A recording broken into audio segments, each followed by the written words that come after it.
Like, I'll be happy to be called a pronatalist, but why isn't everybody a pronatalist?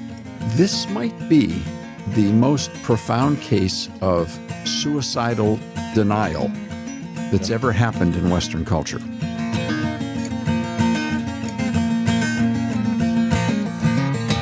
This conversation is going to be fun.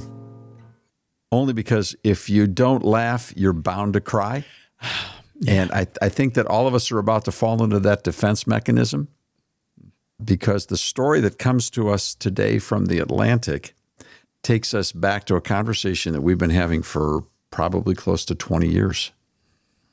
And suddenly now there's an awakening going on across the intelligentsia of America that we have a serious population problem in the United States of America. So the conversation has been going on. In our studies from 2023 and 2024, we created, after a year's worth of research, a new publication called Abortion in America. And in looking at the data regarding abortion in America from only pro-abortion related sites, we didn't take in pro-life data whatsoever. We used all the numbers that were provided to us by the abortion industry and government numbers and federal numbers and state numbers. We brought up the conversation raised the question, what impact does abortion in America have in an environment where we are in a massive population decline? So we didn't close the loop on answering that question, but we raised it again, as we have been for over 20 years. So the question is getting raised in lots and lots of places, and now the Atlantic has decided to jump in, and they created a new term as they took their leap. And Alan, I think that's one that you're really excited about. So did you know what your new nomenclature is? Well, I did not know that I was considered a pronatalist. I did not know that. Although I only have 2 kids, and they said you usually have 3 or more to be considered a true pronatalist. So maybe I could be an honorary member. You know, I tried, but I've only got 2. So maybe they'll still let me in the club. But no, I do find the name, like you said, laugh to keep from crying. I had to laugh to keep from throwing something in the room today, because I find it just so ridiculous. I love naming things. I love names. Names are good. They're like the first tool God ever gave us. Here, name things. But does someone who likes humans existing, do they need their own name? Like what is someone who eats food? What are they called? What's someone who breathes air? Are they called something else? It seems like an unnecessary term to me, but it's funny nonetheless. Well, it's come from the Atlantic, and they are usually the station from which the talking points that ultimately make their way through the paid and owned, bought and paid media ultimately use all the terms. So you can expect now across the broadcast networks, starting usually with NBC and their affiliates, and then we'll go to ABC and their affiliates, and the Associated Press will get involved. I think we got a new term. It's pronatalist. Well, I did think it was interesting as I read this past the pronatalist part, and they talked about this, the global population explosion that people were talking about, 20, 30, 40 years ago, that there was going to be famine and we were going to have issues. There was way too many people on the earth. And it got me thinking back to all the problems that it seems the media has created. I can remember my dad grew up near Los Angeles. And I can remember when I went there to visit my grandparents, and I was probably in elementary school, 3rd, 4th grade. Like, my friends at school told me, they're like, don't you remember we learned about smog? You are not going to be able to breathe. You may not come back because of smog. And I can remember getting on the airplane, like, first time I've ever flown in my life. And I'm like, this may be the last time I've ever flown because of smog. It just seems like something's always created that's going to make the world come to an end. Except for this with the birth rate. Yeah, this is legit, because we are going to run out of people. This is no other thing. This is one where you can say, yeah, this one can happen because the birth rate is so low. Did anyone find the tone of this article odd? Like, I couldn't tell if it almost felt like they were mocking these pronatalists. It was a bit of a mocking tone, but yet the artwork is mocking also. I did think the artwork looked kind of cool, but it's kind of the 1950s look. But yes, but line it was art, yeah. But it was mocking. Let's see if folks can see it here. The baby factory shot, yeah. Yeah, baby factory. But the funny thing is they were mocking it, but they also granted the premise. Listen to this line. 17 years ago, the national birth rate was at the minimum level for a society to perpetuate itself from one generation to the next. 17 years ago? Since then, it has fallen. That was a flat line. 17 years ago, we were flatlined, okay? 17 years ago. They say it in the piece. Since then, it has fallen well below that with no signs of bottoming out. Okay, so why are we terming people that want that to stop? Why are we giving them any type of name at all? Like, I'll happy to be called a pronatalist, but why isn't everybody a pronatalist? This might be the most profound case of suicidal denial that's ever happened in Western culture. Because you talk about whistling past a graveyard, you talk about mocking science and basic mathematics. Now, granted, you got to follow a little bit of the math to understand how this works. It's not like 1 and 1 is 2. It's more layered and nuanced than that, but it's really not very difficult at all. A couple of good pictures tells you the whole story. Will tell you the whole story. It's not that complicated. And obviously, you've got to got past the 6th grade discussion on the birds and the bees in public school to be able to understand what we're talking about, though you could do it with some other biological mechanism. But the point is, there is a time, space, mathematical, and physical reality about human procreation. And if people that are here don't replace themselves, then there'll be fewer people here. And if people stop doing that for a prolonged period of time, eventually there will not be as many people left to actually bear children. Therefore, you are on a downward curve that may plateau here or there, but is moving toward the extinction of the entire culture. Now, to say that back in the 60s, you were in the midst of the baby boomer reality, you're like, yeah, right, that's ever going to happen. Are you kidding me? There's so many kids and the schools are so overcrowded. We're going to be in overpopulation for 100 years, 200 years. We'll never be able to sustain this. And then the Atlantic says, suddenly. No, it wasn't suddenly at all. For people that have been analyzing culture and analyzing the attack upon the American family, upon the very concept of a man and a woman getting married and having children and raising those children as a sense of duty and obligation, went way out of style. And then came 1973 and Roe versus Wade and the sets of decisions over 50 years where the Supreme Court basically said there is no way that any laws are legal that will attempt to protect the life of an unborn innocent child in the womb. You can't do it.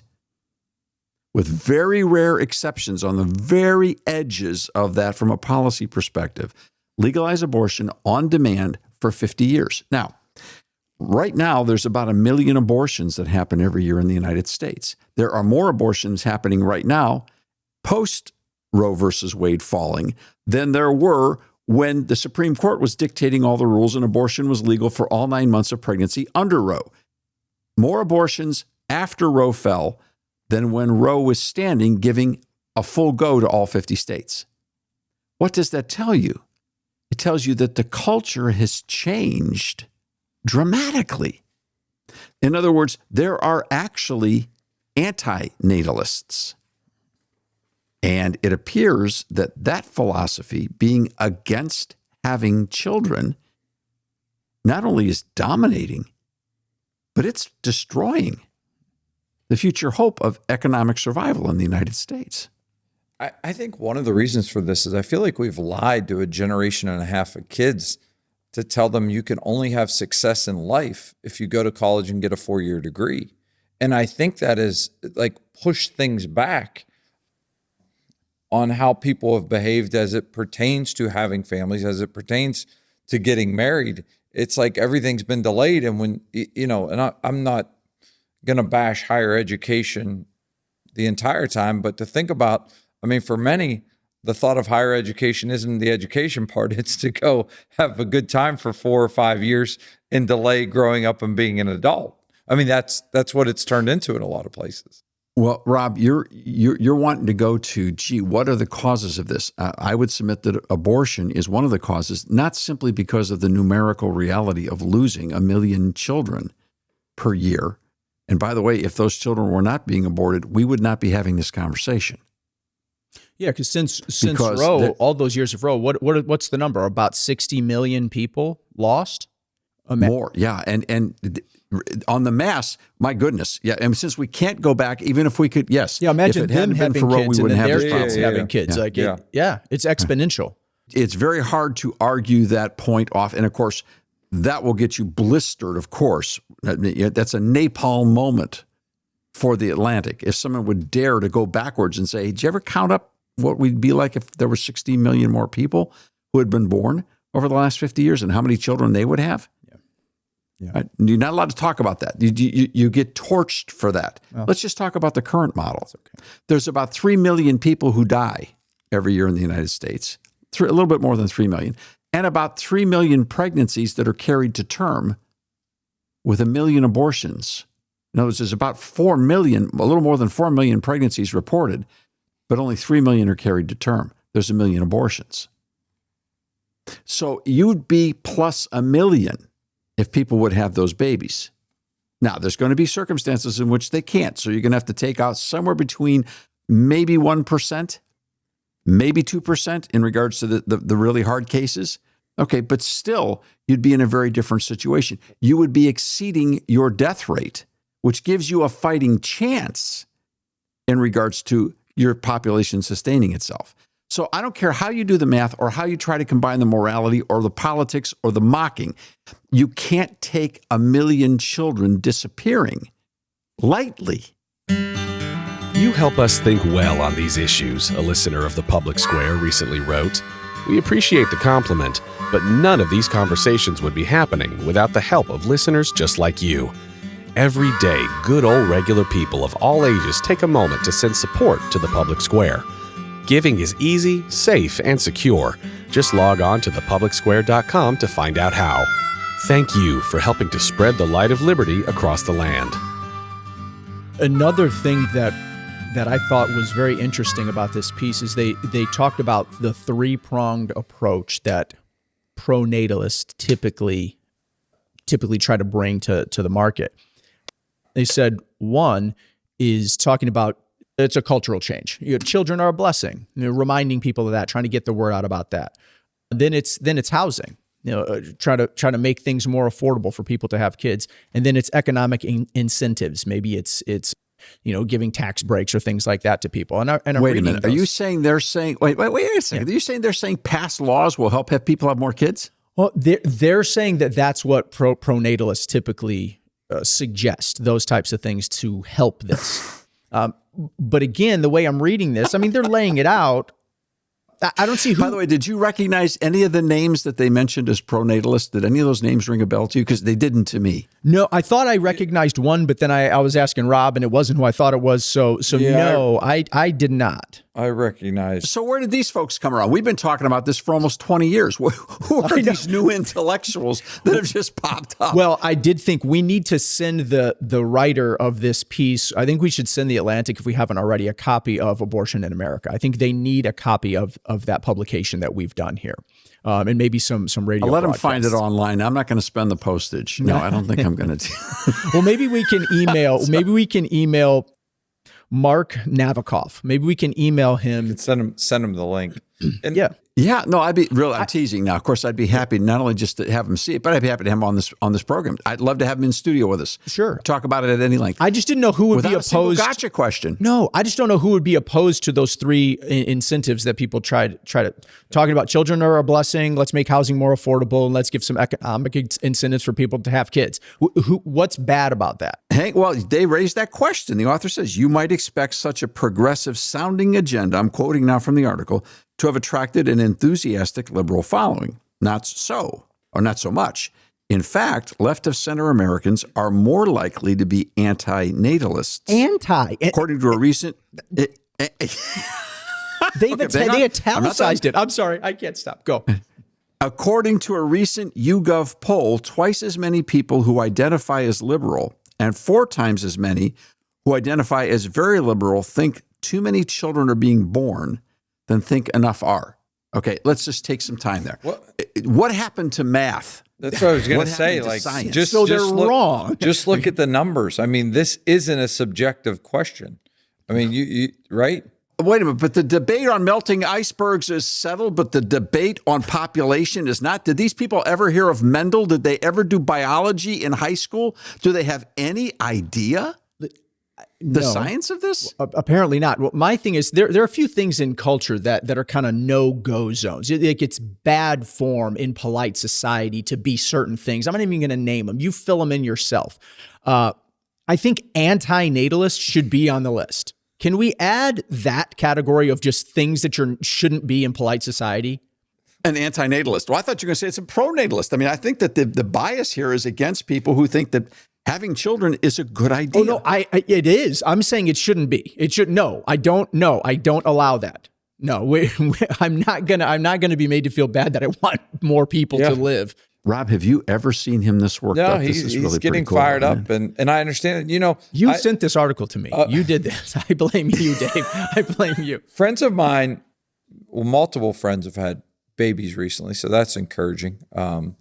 And they work in corporate America, and what amazed me in talking with them, even the fathers, is how corporate America is providing incentives and maternity leave and paternity leave that can be banked and used within the first year. So the one gentleman has 8 weeks off, and he took 2 in the beginning and said, I'm saving for 2 at a time later on. I mean, it seems like corporate America has policies that are encouraging childbirth. But let's take a second and take a look at major corporations, Wall Street companies, publicly traded firms who have been supporting Planned Parenthood for an entire generation. Now, it's like, I don't get it. How do you do both? Right. If you're talking about, but just, you have the right to. I'm not suggesting any moral dictates that says you don't have the right to look at both sides of that issue. But what I am saying is, as a corporation that depends upon human beings to do business with, how can you possibly be supporting any form of a policy that is liquidating the society unless you share a cosmic death wish that you actually want humans to expire from the earth? We've seen that happen as well when states have had ballot measures or were threatening to pass laws. You saw corporations say, well, if we do business in that state, we will pay for our employee to leave the state, go somewhere else to have an abortion if they choose to do so.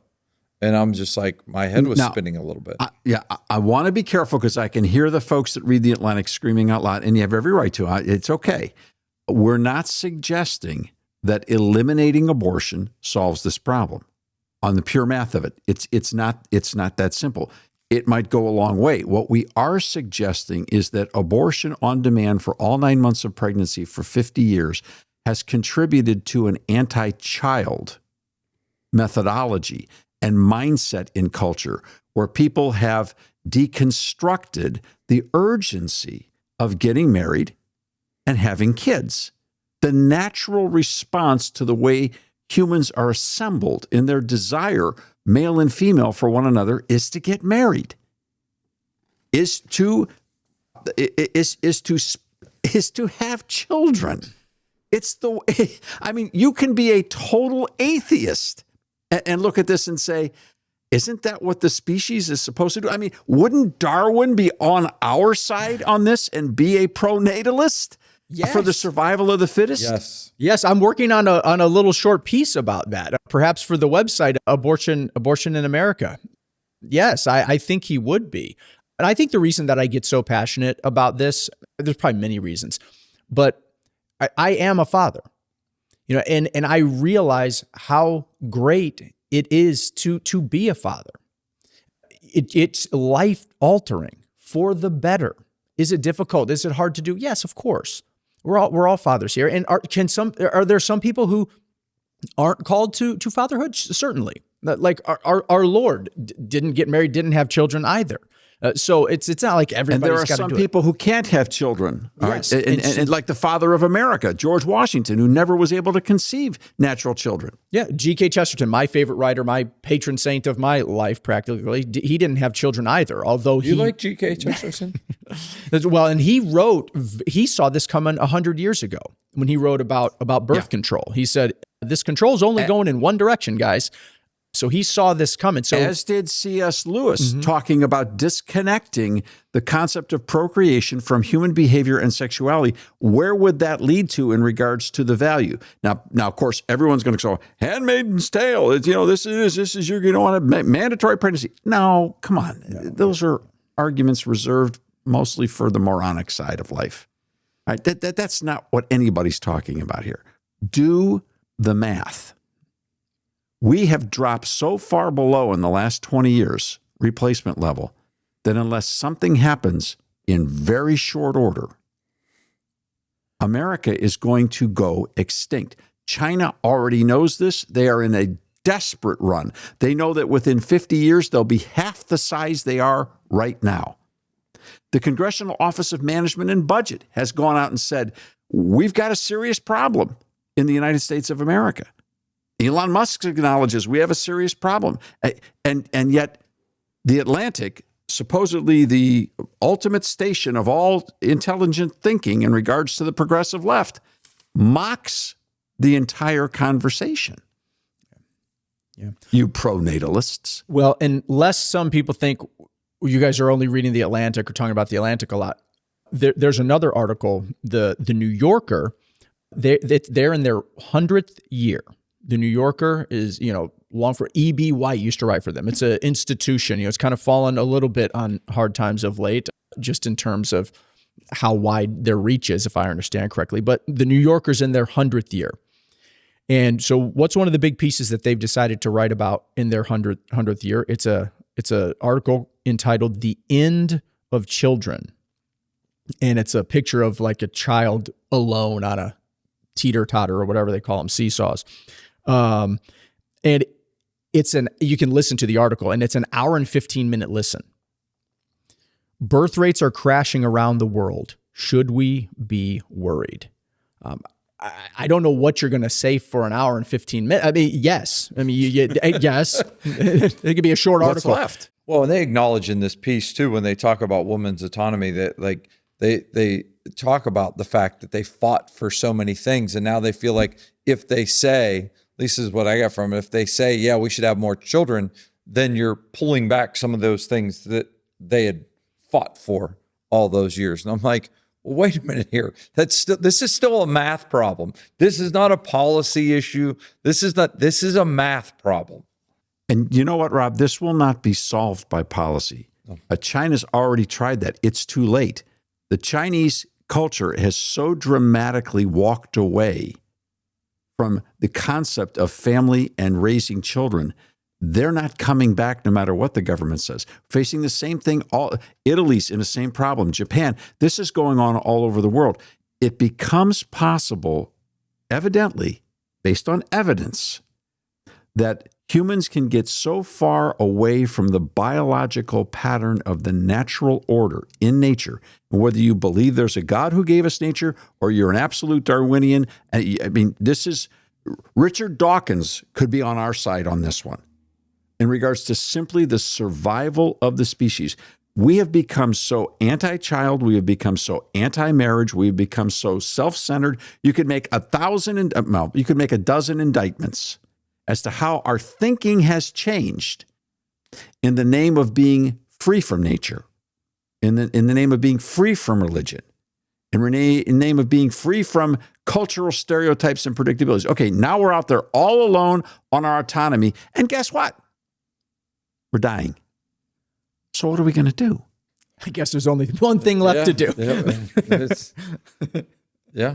We have work to do. Exactly. We have work to do. It's supposed to be fun. The worst work's supposed to be fun. Yeah. Yes. Policy isn't going to change this. It's going to change when people rediscover the natural order of things. And maybe there's one other thing that we should talk about. The perfection culture has so driven Yeah. the concept of human love from relationships, and made the whole process such a contest that people are losing the natural joy of simply falling in love. Now, we could go into the question of there's a lot of damaged hearts. This conversation hurts a lot of people because their experience as a child was bitter. They came from families of abuse or families of neglect or families where the last thing they want to do is get married and have a marriage like they experienced as a child in their household with their parents. There's a lot of damage. And I'll go out on a limb. People aren't going to like it. People at the Atlantic aren't going to. But there is something that King Solomon said over and over and over again in the ancient Hebrew scriptures. Now, this man allegedly, according to tradition, Hebrew tradition, was the wisest man on earth. He said over and over again in his wisdom literature, in the book of Proverbs, there is a way that seems right unto a man, but the way therein is death.